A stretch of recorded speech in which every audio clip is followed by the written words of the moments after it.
It is now time for Bradford and Brooks, a civil discourse about civil affairs in Bardstown, Kentucky, and around the world. Please welcome your host for Bradford and Brooks, Margie Bradford and Jim Brooks.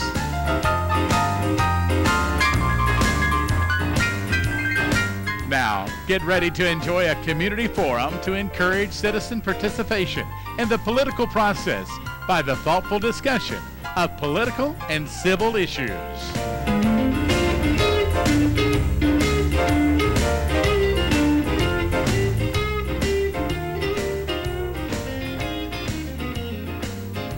Good morning, Bardstown and Nelson County, and welcome to Bradford and Brooks. Jim Brooks here with my co-host Margie Bradford on this beautiful sunny Wednesday. I wish we could bottle mornings like this, Margie. I think we could probably outsell bourbon sometimes in here. I think you could. Well, Margie, I know you have a public service announcement to make before we get started with the rest of our show. Yes, I do. And I want to remind our listeners that April is Child Abuse Prevention Awareness Month. Of course, we should remember that all year long, but April is the month that is chosen to help us, to remind us that the welfare of children is the business of all of us. And if you see those blue and silver pinwheels around the courthouse or near the fire department, when you see them, it's supposed to remind you of that. And that Nelson County CASA, which is the Nelson County Court-appointed special advocates, are volunteers who help these abused and neglected children in our court system.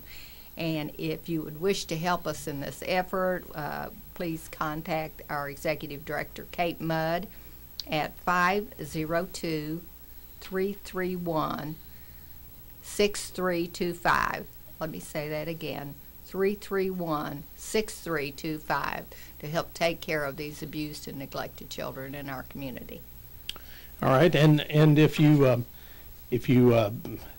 didn't get a chance to write that down, a clearinghouse of information is what I consider Judge Executive Dean Watt's office. And if you need help making contact with the CASA office, call his office and they can put you in touch if you can't remember that number. And Judge Watt's office is 348-1800. Real easy to remember. That's easy to remember. Very easy. I've got it down right here. That's right. An easy one to remember. All right. Well, Margie, we'll continue our series of shows where we interview candidates for state constitutional office. And I'll let you introduce our very special guest for today. Yes, well, our guest for today is a Democratic nominee for Secretary of State, and his name is Jason Griffith. He hails from Whitesburg, which I understand is up in Letcher County, and you can tell us a little bit about that, Jason, and why you're running and who you are. Well, thank you. First of all, Jim, Margie, thank you for having me on the show, and listeners for listening in. I am from Eastern Kentucky. I live in Letcher County, as we said. For those of you who don't know where that is, I just tell people if you go to Virginia, we're one county too far. I decided to run for Secretary of State because I was, as a teacher, I'm a business owner, but I'm also a teacher. I just got very tired of the rhetoric coming out of Frankfort about teachers calling us, thugs and all of those terrible things. I mean, you're talking people that help the youngest and the most vulnerable, and why would you attack people like that? And so, to me, that was the big driving force behind trying to find a difference in Frankfort, and I think that resonates with a lot of people. So. Well, you say that you're also a business owner. What type of business do you have? All right, I'm glad you asked. I developed the world's first license plate reading application, and we pair it with law enforcement and private investigators for missing persons and stolen vehicles. So what happens is basically it will read that plate. It doesn't track people or anything like that, but it takes an image of it, places it on a map, and so if law enforcement are looking for it, they can type that number in, and they'll know within 7 seconds the last time it was photographed. Okay, is this the same type of technology where you're crossing the bridge and they It is a similar type of technology. I'm glad you asked that. The difference is ours is the first mobile. Theirs is stationary and static. So ours, you could take to the head of a holler. You could take anywhere that you can get, by foot, whatever have you. I didn't know whether to blame you for the tolls I have to pay every time I cross the river. No, that's not me. My son says that all the time because he's a student at University of Louisville. I also have to say that my daughter is also a student, but she's at University of Kentucky, so I don't upset any of our viewers. So you're a dual university fan. That's right. We are a house divided for sure, but we're very proud of our company. We've helped reunite families with lost loved ones, and that's something I think is important, and it's very, very fulfilling, Very good. Well, it's it's very interesting. Are you kind of a techie anyway? Love it. Awesome. Yeah, awesome. Absolutely love it. All right. Well, looking at the Secretary of State's office and what the Secretary of State, there's been discussions about modernization and security with the voter rolls, et cetera, et cetera. Do you see, from what you've seen so far, do you see issues or areas of improvement as far as keeping track and keeping state data secure? Well, of course. I believe that all of that information, whether it's data that you have for a credit rating agency or your data in a social network like Facebook or Twitter, or whether it's your voter registration, that should be protected. It's held in public trust through the state that's not going to be taken. I know that there are allegations or reports of some of that information being taken. I have some ideas on how we can best protect that even further. And I think somebody that has a background in data management and understanding how we can put some redundancy into the system, and then also disallow access for some particular users outside of the system to have a dual way that data is parsed into those databases, so that individuals only within the system itself could have access to those external ports. I'm not sure if that's how it's happening right now, but if it's not, that's the way it should happen. So, and it would cut down on a lot of that, because then you could point the finger at 3 or 4 people as to where that data went. Right.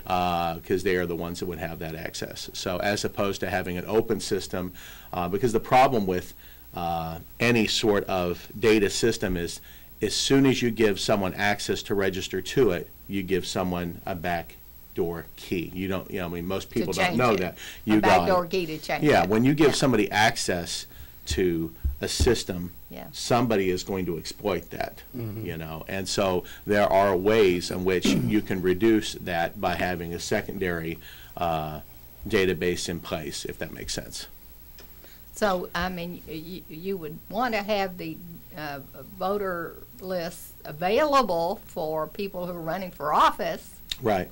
But at the same time, secure it from any way that it can be changed or altered or fabricated or in a way that someone could commit election fraud. Most of the information that's out there, there's 2 parts to that. Folks think that somehow they're manipulating that data on the inside, and that's not the problem. The problem is that people are gathering that data to market people specifically without their consent. I have a hard time with that. If the state allows that access to some of that information, for sure, as long as it's not personally identifiable information, address, name, that sort of thing. So, the Secretary of State's office kind of wears a couple of different hats, and is a very important role as far as business creation. Right. And helping people find their way into business, if you will, and protect their even their trade name or their business name, register that, and there's lots of services there, and very simple to use in general.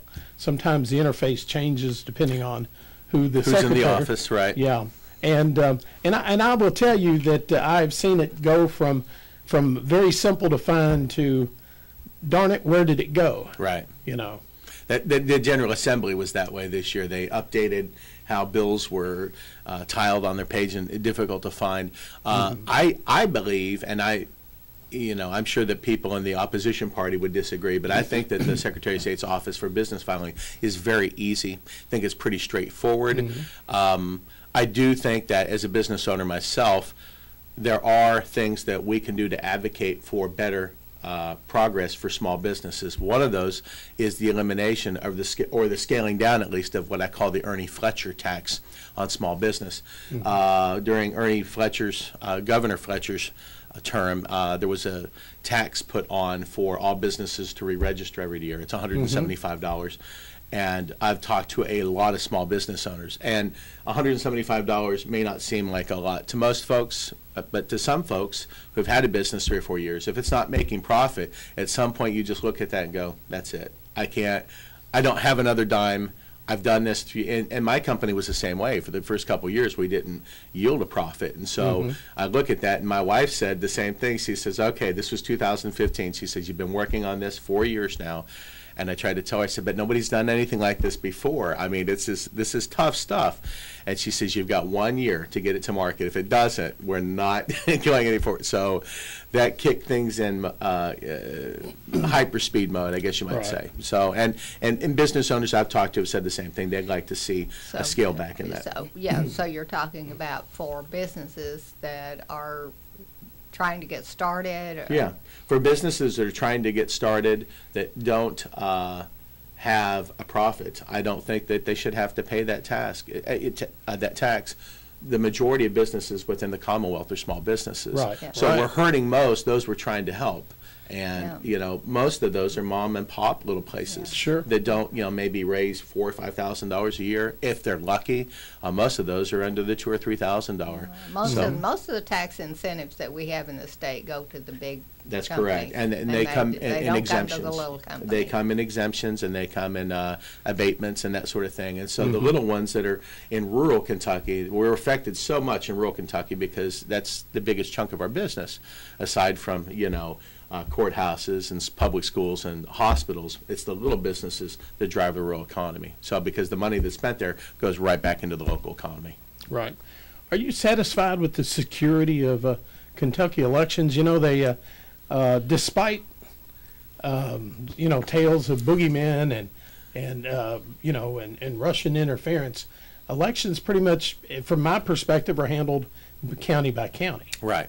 And I know that locally, and I haven't heard of other issues in nearby counties, but our county, the county clerk's office, really does a bang-up job every cycle. They do a tremendous job every year. County elections are always tough. I mean, the clerk's office is busy as a bee's nest those weeks going into it, and of course, election day.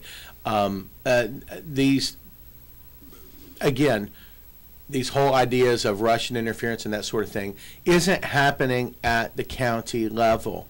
It's happening through marketing of ads and false newspaper articles and false things.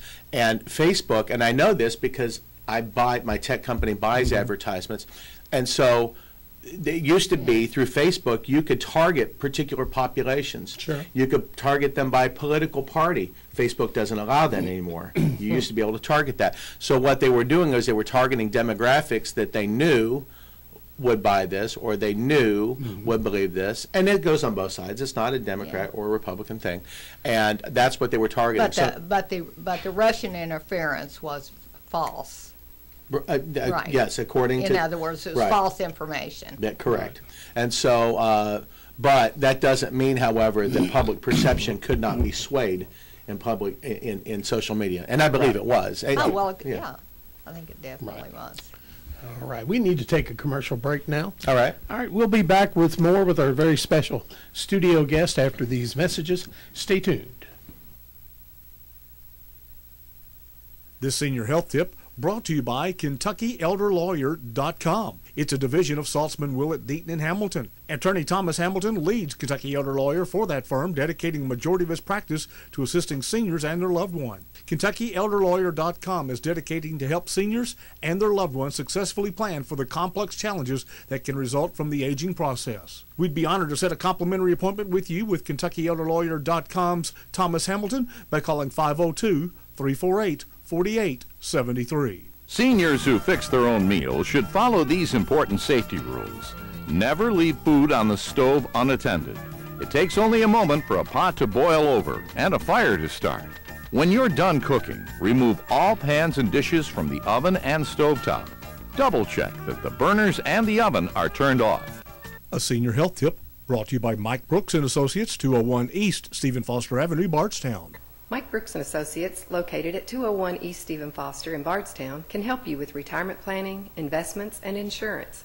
Call Mike Brooks or Valerie Downs for a no-cost consultation at 502-348-8065. The Apparel and Awards Factory has outgrown their original location. They have now moved to 400 Cathedral Manor, New Haven Road here in Bardstown. And they're inviting you to their Customer Appreciation Day this Friday. The first 100 customers will get to print their own shirt between the hours of 11 and 3. If it's not nice outside, they'll be inside in the screen print shop.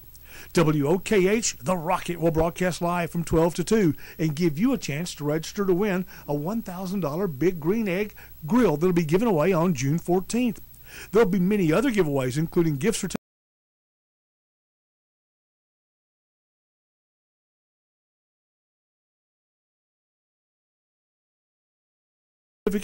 and Visa gift cards. Don't miss the Customer Appreciation Day, where the first 100 customers from 11 until 3 at the new location of the Apparel and Awards Factory, 400 Cathedral Manor, this Friday will get to print and keep their own shirt, several styles to choose from. It's the Apparel and Awards Factory Customer Appreciation Sale, Friday, 11 till 3. Don't miss it. At Don Franklin Family of Dealerships, save thousands all month long on over 4,500 new and used vehicles from any of our 23 locations. We have the largest selection in Kentucky. Choose from any brand at any time at DonFranklinAuto.com. We offer easy financing and free delivery of any vehicle to the closest Don Franklin location near you.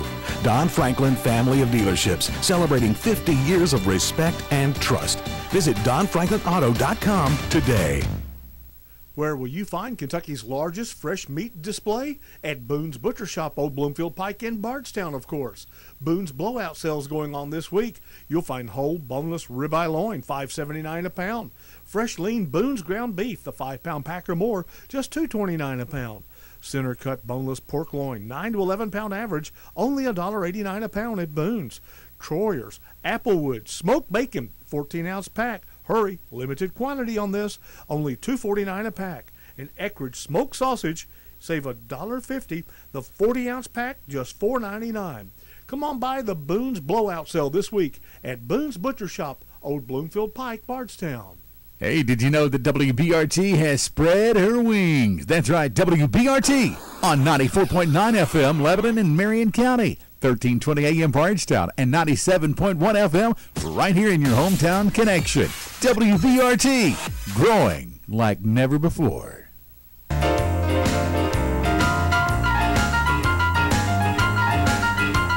Welcome back to the Bradford and Brooks Show, live on WBRT 97.1 FM and 1320 AM. Also, streaming live at WBRTcountry.com.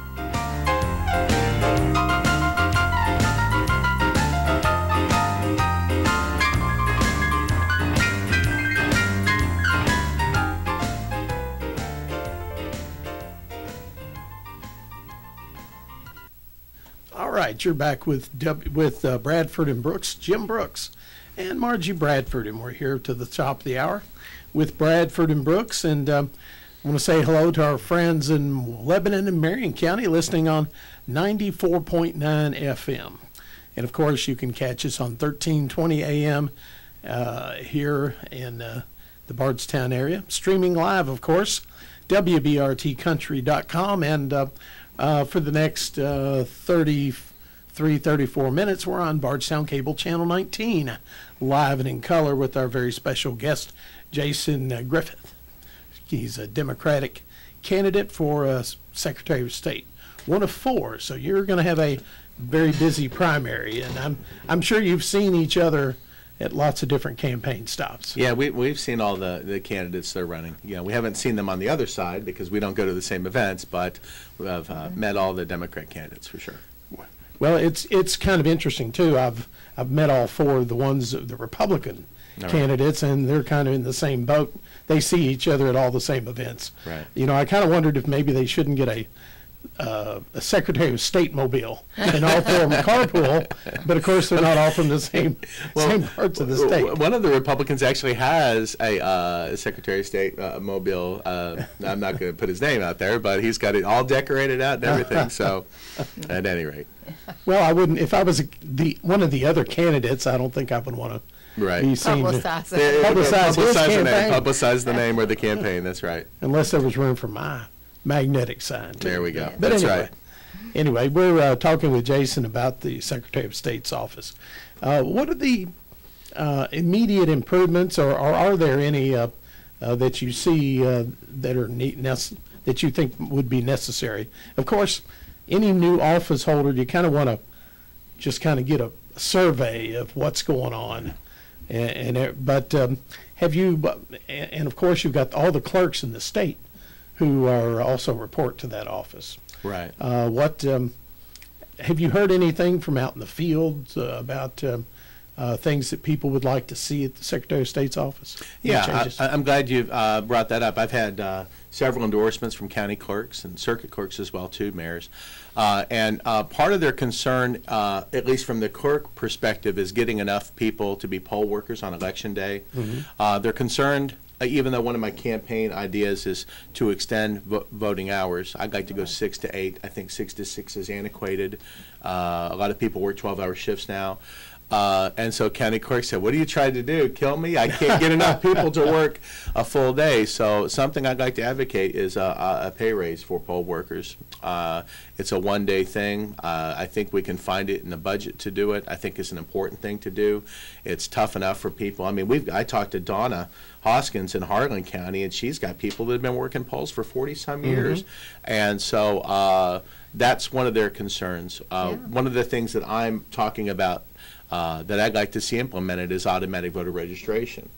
And what that is, you know, when you apply for your driver's license or you apply for your state ID, you're automatically registered to vote with the opportunity of opting out of that. So you don't have to take it, but it's the default, you're registered to vote.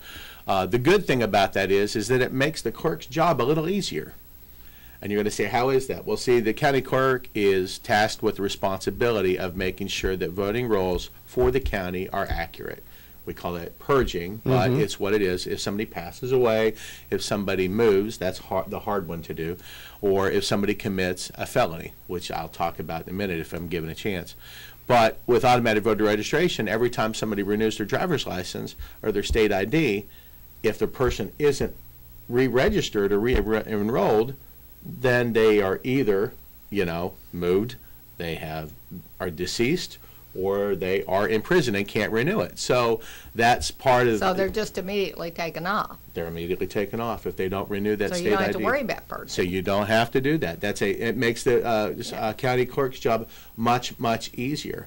And the other thing is like this. It verifies. It verifies it, and then the other thing is our most vulnerable population segment, or the ones that really don't vote enough, are our 18 to 25, 18 to 30-year-old. And part of that is because the average 18-year-old moves 6 times between the time they register at 18 and the time they are 30. So with AVR, what will happen is when they register to vote, whenever they renew their driver's license, they might be in a different part of the state. Guess what? The precinct moves with them.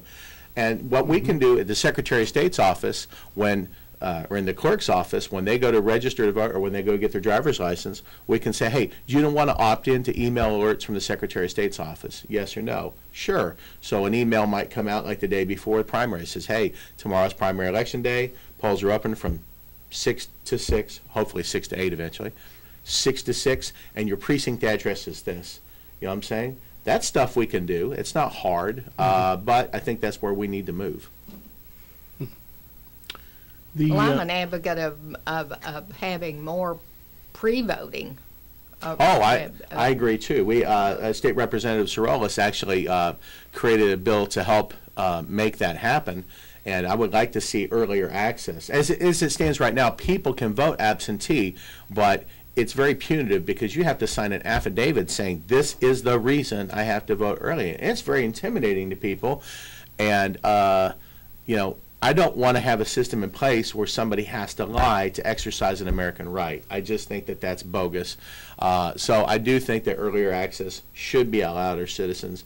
Many other states do it. We are probably the most limited in what we offer on Election Day. And you know, if you look at all the other states, and I think that we can do that more, expanding early as well. The Secretary of State's office does a good job with all of the business services that they offer. In fact, this isn't something that they had always done, but I always get a reminder about my annual report is due. Right. And I would hope that would continue because so many corporations and LLCs end up falling by the wayside. They're automatically dissolved, right, for lack of that update every year. Right. That June deadline comes out. I just got my letter, 2 weeks ago, I want to say, maybe 3 weeks ago. And so it's good because it's a couple things. One, it ensures that business owners are still active in what they're doing. Two, it kind of helps self-clean what their listings are at the Secretary of State's office.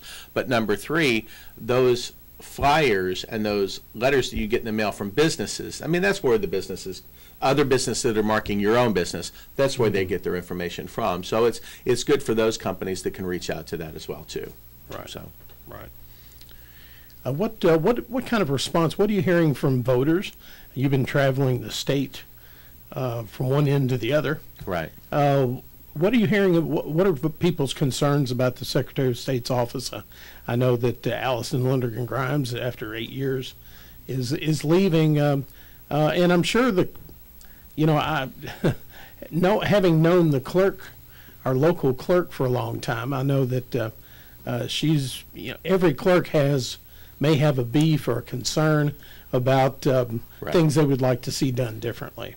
But what do you hear on the campaign trail? All right, it's different from clerks than it is from regular folks. And one of the things that I really campaigned on a lot, and because I was hearing so much about it early on, was a concern for folks who have had served their time for lesser offenses. You know, I mean, not murder, not election fraud, but somebody who served their time, a kid that was caught with marijuana in 1992 or something, and you know, low-level felony. Low-level felonies.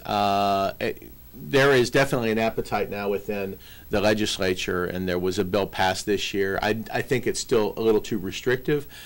Maybe that's a baby steps thing. Well, I think it's like 5 years and cost you $150. Yeah, and like that. Yeah, let's. Matt Bevin had actually said that, you know, it should be $500 for them to get the right to vote back, and I thought this sounds like a Jim Crow law, you know, all these years later. And then he went and made a comment that $500, more or less said $500 isn't a lot. I've seen a lot of these inmates. They have $500 worth of tattoos. That was his words, not mine. So please don't clip that out and use that against me later. Not you all. Somebody that might be listening. But that's the type of problem we have with that mentality. You know, it hits poverty. It hits poverty, and our folks that have the least, they don't have that right to vote. And it shouldn't be this. I think it should be automatic.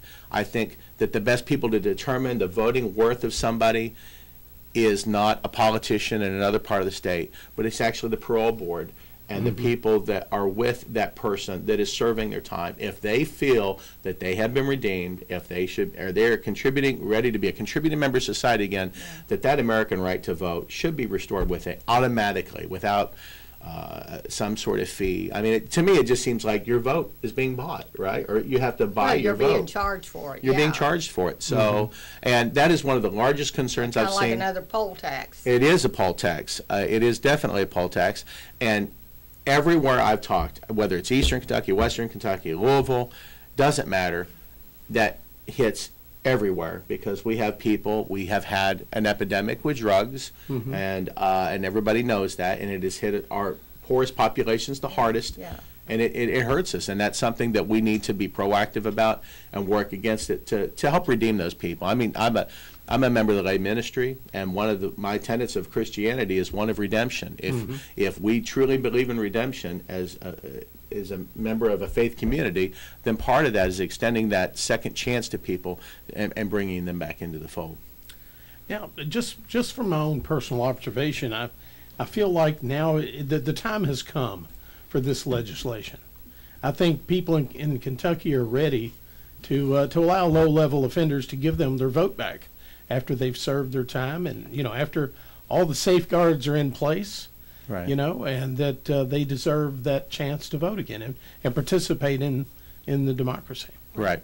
So I definitely agree, and that's one of the, like I said, as I've traveled places, that is by and far the number one thing that people are speaking to. I was the only candidate running for Secretary of State that was at the House committee meeting discussing that. I've been very vocal about that on social media and places I go, because I think it offers the most progress, the most hope for people. If we can't help out those who have fallen, or the least among us, what are we doing? I mean, why are we even trying to serve people? If the goal of running for office isn't to serve people, then we shouldn't have it in the first place. So if your goal isn't to help out those in the least, you shouldn't be running. So. The criminalization of addiction is a huge problem. It is. In Kentucky, and a large part of those who are not able to vote because of a felony conviction on that, who are trying to turn their life around, who are trying to be regular citizens again, that's just another obstacle in their way and another deterrent, which says, okay, you're working as hard as you can to get sober and get part of society again. And yet we're gonna make you wait 5 years, right, or whatever it is, and pay this money and petition the governor and in order to be able to just go to the polls and be one vote for somebody. That's exactly right. So yeah. So it just it just seems so patently unfair. It is. It's completely unfair, and everybody has someone in their family or circle of friends who has turn their life around, who went, I've got a good friend of mine, I'm not going to go into details, but, when they post things on social media, you just want to stand up and applaud, because you say, that's what it's about. That's what it's about making a difference. And so, at any rate. Any differences in what you hear from voters from one end of the state to the other? Because Kentucky is very regional. Right. And there's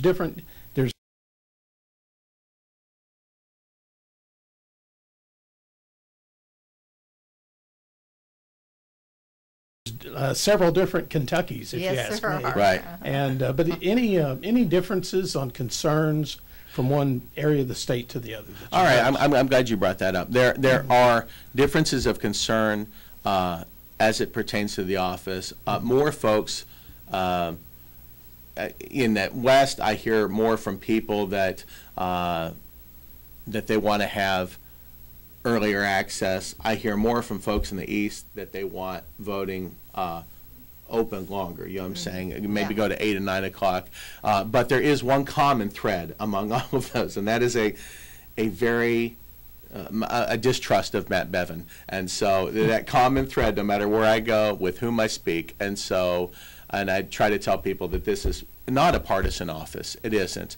It should be blind in terms of how we look at things, and it's because essentially you're looking at elections, and the Attorney General is the same way. I mean, justice is blind.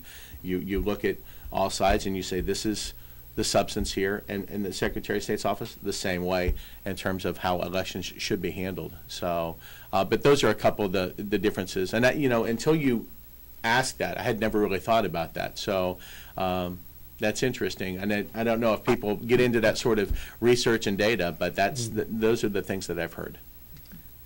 Well, I think our governor is one of the least popular governors in the United States, or was. Yes. They evidently, I guess they do a poll for everything. But this last year, they took a poll of all in each state of how well the governor was thought of in each state, and it turns out that our governor was the least popular of all of the governors of all of the states. Right. Well, they must have polled a lot of school teachers, Margie. Well, I'm sure if they did poll school teachers, that it would have been 100%. But all right, we need to take another commercial break.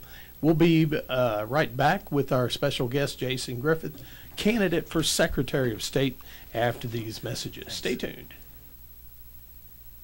Your forecast brought to you by Superior Interiors. Turn your tired old cloth seats into premium leather or heated, cooled, or massage seats. Send it over to Danny Taylor and his team at Superior Interiors, 802 Pennebaker Avenue. Call 507-1488.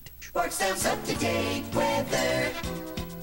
We'll see sunshine around the area today. Look for a high 67. A few clouds coming in tonight, and a low 46. A 30% chance of rain on Thursday. A mixture of sun and clouds, a high 69. The extended outlook on Friday, a 30% chance of rain in the area. It will be cloudy, a high again 69. Partly sunny Saturday, a chance of thunderstorms Sunday. And that's your forecast from your hometown country radio station, WBRT. We're here with the Shrimp Trio. They're playing a gig at Colton's. Here's fried shrimp. What's up? This is grilled lemon pepper shrimp. Hello, ma'am. And grilled Del Rio shrimp. Howdy, partner. How y'all doing? Get the Shrimp Trio now at Colton's Steakhouse and Grill and enjoy Tangler's rice and a side. Oh, and in case you haven't heard, crab cakes are at Colton's too. Colton's Steakhouse and Grill, serving you in Glasgow, Campbellsville, Radcliffe, and Bardstown. We know what's at stake, and shrimp too. Hey Hoop fans, right now at Kroger you can score big savings on the essentials you want for your basketball get-togethers. From chips and dips to your favorite beverages, party platters, and more, Kroger has you covered. Be sure to visit Kroger.com or the app for winning recipes that will keep you cheering all the way to the buzzer. Enjoy USDA Choice boneless half strips for $5.99 a pound. And fresh Hass avocados are 69 cents each with card. Fresh food, low prices at Kroger. Looking for fresh, delicious produce that fits your budget? It's right around the corner at your neighborhood Kroger. As one of America's largest produce buyers, Kroger gets the pick of the crop at savings we pass on to you. That's peak of the season freshness, priced right.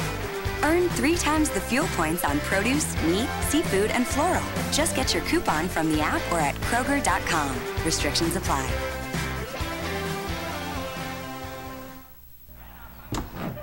I'm home. Back already? I thought you were going for a long spring walk. Yeah, I thought so too. But I'm so out of shape from being cooped up all winter. Well, I have the perfect way to up your fitness game. I'm buying an iPhone from Bluegrass Cellular.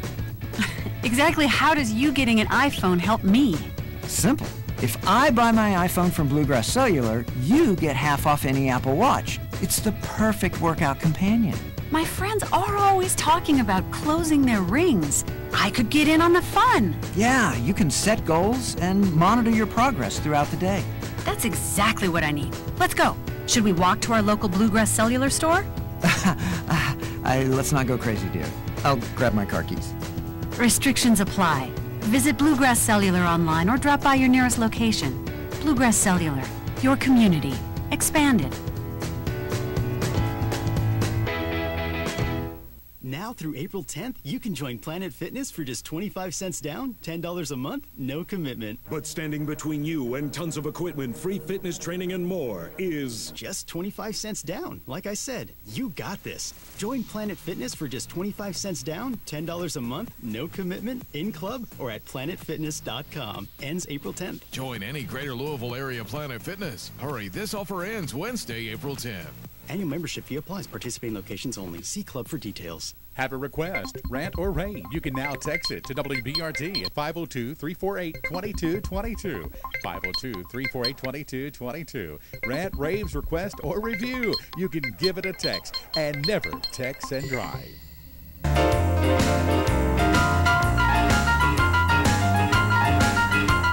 Welcome back to the Bradford and Brooks Show. Live on WBRT 97.1 FM and 1320 AM. Also, streaming live at WBRTcountry.com.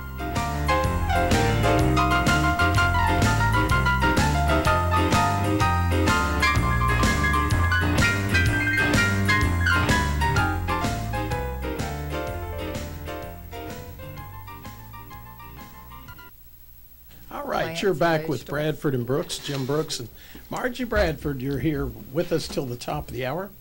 And we're a special guest, our Secretary of State candidate, Democratic candidate, Jason Griffith. Jason Griffith. I'm sorry, my mind. That's all right. My mind went blank, which is. I'm glad that happens to you. It's not just me. It's an ever more frequent occurrence for some reason. Well, if it helps, I had to put both of your cards out here so I wouldn't so I wouldn't forget. So. All right, we're going to wrap up the show. We've got about 10 minutes left, so we'll make sure we cover everything you'd like to cover. I'm just curious, do you have any events planned that you'll be coming back to Nelson County in the near future that you're aware of? Yeah, I believe that there's a party in about 3 weeks here in Nelson County that I'll be back April for. 26th. April 26th. So. All right, that'll be the dinner, right? Yes, Democratic dinner. All right, well, hopefully I'll see you then, too. All right. Because I usually try to make that dinner, too. All right. And I know earlier we were talking about voter suppression issues, and I know you have some views on that. Well, thank you. I surely do. One of the things that we're hearing, something that Eric Holder mentioned last year, is that there is a national movement right now for people using the office as a Secretary of State to purge millions of people from voting rolls. And I agree 100%. He's right. There is a very corrupt system at play doing that because, we're hearing now from folks on the other side, and again, the office as a Secretary of State should not be a partisan office, but it's sadly becoming partisan because I'm hearing folks in the other party that say, we've got, 100,000 illegal persons here that are voting in Kentucky, and that's simply not true. That's an absolute lie. Please talk to your county clerk about that. They'll tell you that's a lie at epic proportions. The problem is, even if someone was an illegal or undocumented, however you want to say that, in order to vote, you have to bring your driver's license or state ID with you. A person who's undocumented doesn't have one of those. They just simply don't. And so the fact that there's this idea that there's this conspiracy to have hundreds of thousands of illegal people voting to rig Kentucky elections is a fallacy. Please contact each county clerk.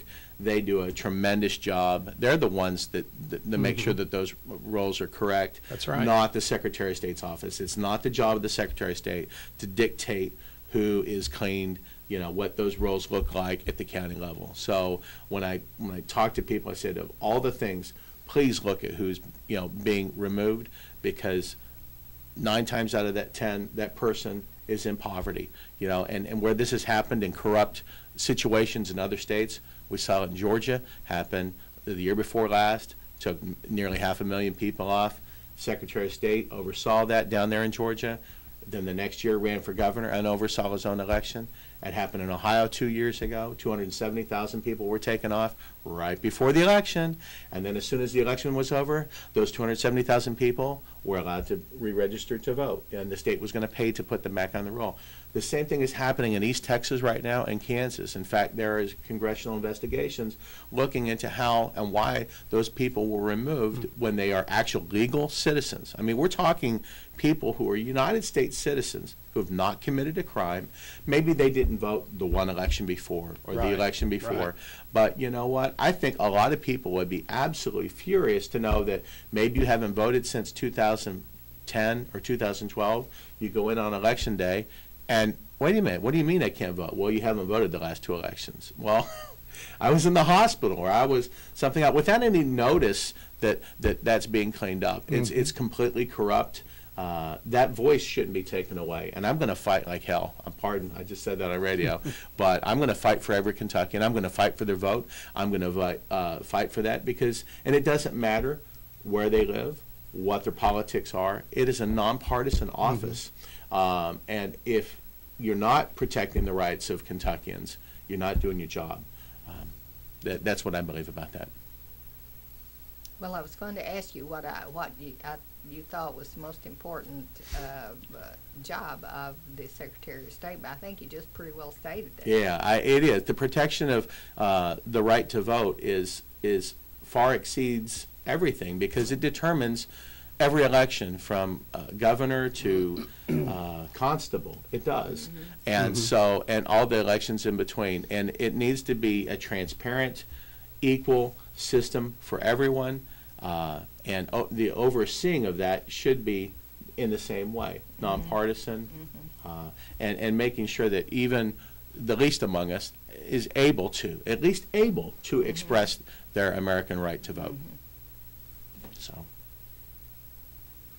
Well, you said you were a lay minister also, so this is, I see a sermon that's here. Right. Well, sometimes I get very animated in some of the things that I say, and I do work with the Episcopal Church. I was raised Methodist, but a handful of years ago, the Lord led me in a different direction, and I'm with the Episcopal Church now, and I actually preached on Sunday. The sermon was about the prodigal son, and so it was quite fitting, and no matter how many times I've either delivered that sermon or have heard it, it always hits me in a different way every time because I always, it's funny how that story always comes back and we can always relate it to another situation or another person, and it's an endearing story that transcends time. You know, it's a story thousands of years old. Well, it's pretty apropos to the subject we were speaking of before of forgiveness. You got to believe it. Of redemption. The prodigal son returns home with open arms. With open arms. And the fatted calf. And the fatted calf is given to him as opposed to the son who stayed home and did all the work. And the father says, you know, why did you give him the fatted calf? You know, I've done all this work. And he said he was lost. But he is now found. And so I think that we need more of that we can bring those people into the fold, make them a productive part of society, help them to be homeowners, help them to be, you know, if they want to establish a small business. I love talking to people about business when they want to open. I said, what's your business model? What's your ideas? Have you found your target demographics yet? You know, I've lectured international business students, and it was interesting listening to them, what their ideas for what a good business would be in Spain or England or wherever. And so, at any rate, we kind of sidebarred there from the prodigal son. But that's hard. What? Just one last question. I know we're getting close on time. There was some discussion a couple of years ago about the security of for our voting members overseas and getting their ballots returned back in a timely manner or voting through the internet. What are your thoughts on members overseas and voting? My father was military. He's a veteran. My brother was also military. So I was raised in a military family. My brother works for the Veterans Administration, and his biggest complaint, he lives in another state, but his biggest complaint was time and again, my vote did not count. My entire votes did not count.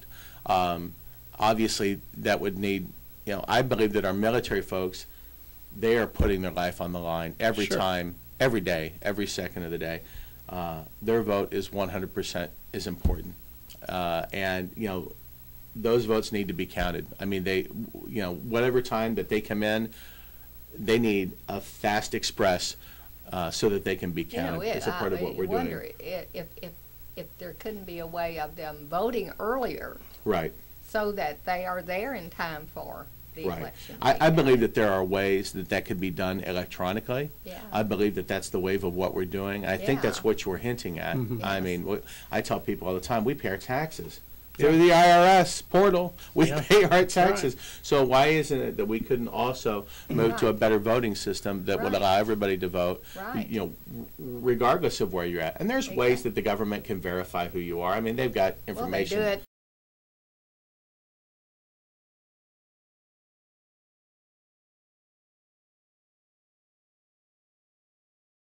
They do it all the time. That's exactly right. So if the government is involved in that and it's important enough that we pay our taxes, then you should be able to vote. I mean, we fought that, what, 250 years ago?